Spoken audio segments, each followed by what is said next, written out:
خداوند یسوع مسیح کے نام میں آپ کو سلام۔ ہم افسیوں کے خط کے 5ویں باب کی 15ویں تا 17ویں آیت میں سے احمق کون ہے؟ پہلی بات جو ایک احمق کی علامت ہوتی ہے یہ ہے کہ وہ ایک ایسی زندگی گزارتا ہے جو عملی طور پر خدا کا انکار کرتی ہے۔ یہ خدا کی مخالفت میں زندگی جینے کا نام ہے۔ ایسے لوگ خدا کی باتوں کو نہیں جان سکتے۔ در حقیقت پہلے کرنتھیوس کے 2 باب کی 14ویں آیت میں پولس بتاتا ہے، لکھا ہے، نفسانی آدمی خدا کے روح کی باتیں قبول نہیں کرتا کیونکہ وہ اس کے نزدیک بے وقوفی کی باتیں ہیں، وہ خدا سے جدا رہتا ہے۔ دوسری بات یہ ہے کہ کوئی بھی شخص خدا کے بغیر نہیں رہ سکتا۔ سوال یہ نہیں کہ کیا آپ عبادت کرتے ہیں، سوال یہ ہے کہ آپ کس کی عبادت کرتے ہیں۔ ہر کوئی کہیں نہ کہیں ضرور جھکتا ہے، لہٰذا اگر حقیقی خدا موجود نہیں تو پھر انسان لازماً خود سے جھوٹے دیوتا گھڑ لے گا جو کہ ہر حالت میں اس کا اپنا خلق شدہ دیوتا ہوگا۔ امثال کی کتاب کے 12ویں باب کی 15ویں آیت میں لکھا ہے، احمق کی روش اس کی نظر میں درست ہے۔ سو انسان ایسا کر کے خود ہی حق اور جھوٹ کا مقرر کرنے والا بن جاتا ہے، وہ خود ہی صحیح اور غلط کا فیصلہ کرنے والا بن جاتا ہے۔ اب اس کے نتیجے میں یعنی حقیقی خدا کا انکار کرنے کے نتیجے میں اور اپنے آپ کو خدا کی جگہ رکھنے کے نتیجے میں وہ ناگزیر طور پر گناہ کا مذاق اڑائے گا۔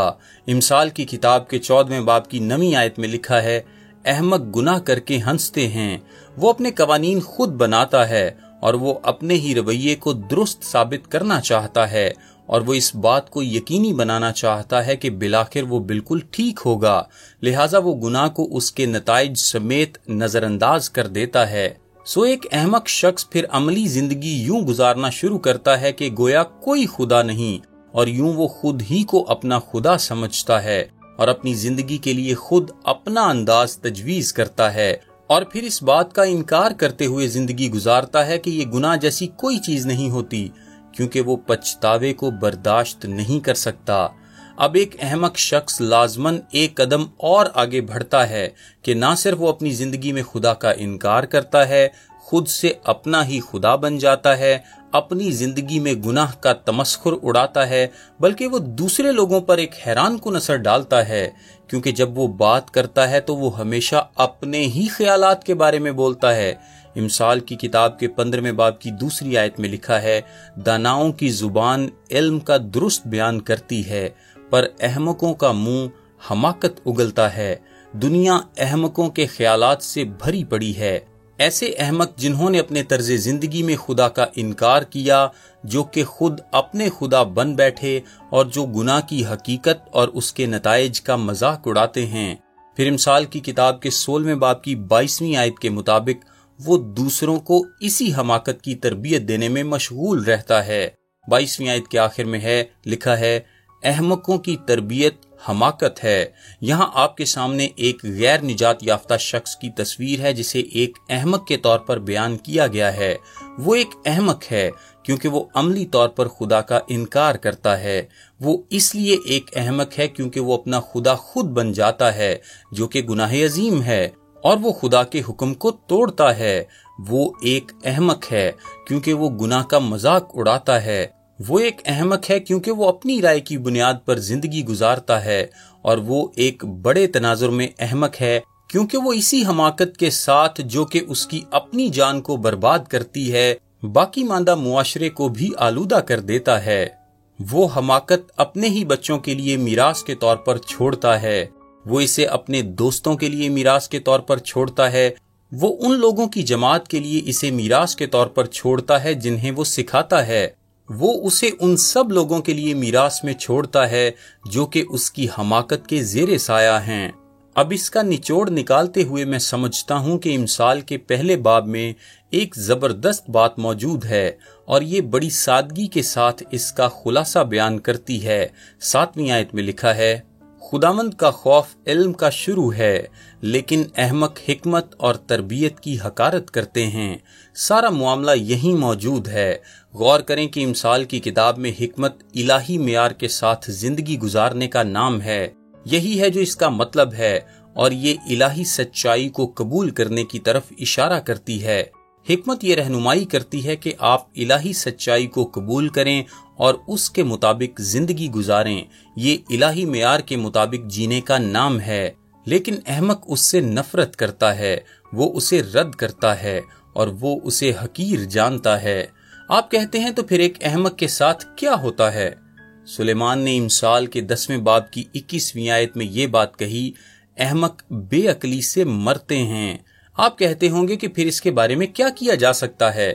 بہرحال جیسا کہ ہم نے امثال کی کتاب کے پہلے باب میں دیکھا کہ حکمت توبہ کرنے کے لیے لوگوں کو پکارتی ہے، حکمت میسر ہے۔ سلیمان یا وائز کا مبلغ 9ویں باب کی پہلی آیت میں کہتا ہے کہ صادق اور دانشمند اور ان کے کام خدا کے ہاتھ میں ہیں۔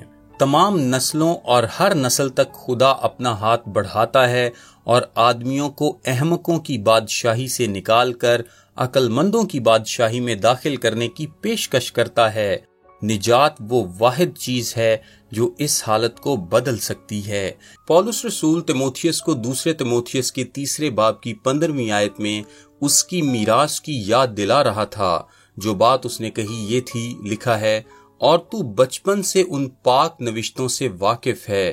اس پر غور کریں جو تجھے مسیح یسوع پر ایمان لانے سے نجات حاصل کرنے کے لیے دانائی بخش سکتے ہیں۔ اب یہیں کنجی پائی جاتی ہے۔ حکمت کلام مقدس کی سچائی کو جاننے میں پائی جاتی ہے جو کہ نجات دیتی ہے۔ کیا آپ سمجھے؟ یہ نجات کا عمل ہے جو کہ حکمت پیدا کرتا ہے۔ نجات وہ واحد بات ہے جو کسی شخص کے لیے ممکن کرتی ہے کہ اس کا احمق ہونا موقوف ہو جائے اور وہ عقل مند ہو جائے۔ نجات، جب آپ ایک مسیحی بنے تو آپ کا احمق ہونا موقوف ہو گیا اور آپ خدا کے عقل مند فرزندوں میں سے ایک بن گئے۔ اب ایک بات یاد رکھیں کہ حکمت محض ذہنی علم نہیں ہے۔ حکمت کی تعریف یونانی روح سے نہیں ہوتی۔ عبرانی سوچ نے حکمت کو کبھی کسی نظریاتی چیز کے طور پر تصور نہیں کیا۔ اس نے حکمت کو صرف رویے کی صورت میں باور کیا ہے، اور جب آپ ایک مسیحی بن جاتے ہیں تو پھر یہ محض تصور میں تبدیلی نہیں ہے، اگرچہ یہ ایسے بھی ہے، یہ اس بات میں تبدیلی ہے کہ آپ کیا جانتے ہیں، اور یہ اس سے بڑھ کر اس بات میں تبدیلی ہے کہ آپ کس طرح سے زندگی گزارتے ہیں۔ کیا آپ نے دیکھا؟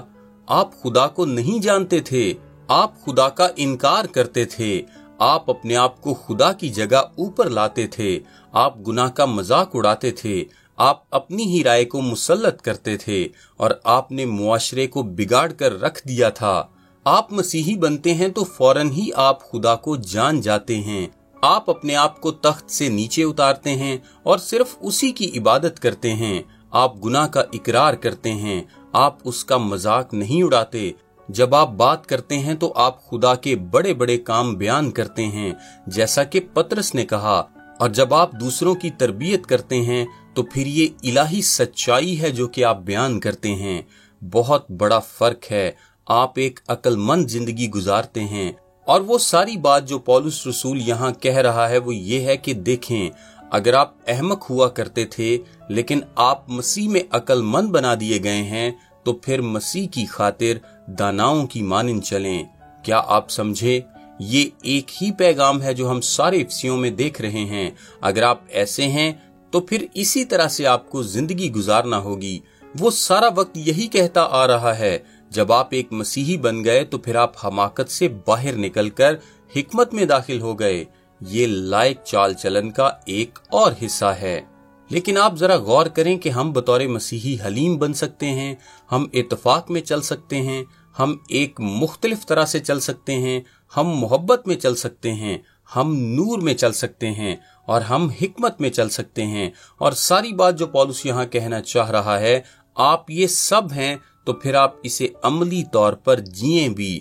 جہالت کو نہ اپنائیں، وہ جو حکمت ہے آپ میں رہتا ہے، لہٰذا ہوشیاری سے چلیں۔ چلنے سے مراد ہے روزمرہ کا رویہ، روزمرہ کا نمونہ، روزمرہ کی زندگی۔ یہی ہمیشہ سے یہودی تصور تھا، رویہ نہ کہ نظریہ۔ آپ کو بڑی احتیاط سے چلنے کی ضرورت ہے۔ آپ واقعی دنیا میں ایک سرنگیں بچھائے علاقے میں سے ہو کر چل رہے ہیں، اور آپ اس میں سے تھکی ہاری چال چلتے ہوئے یوں نہیں جا سکتے گویا آپ کسی پھولوں سے بھری چراگاہ میں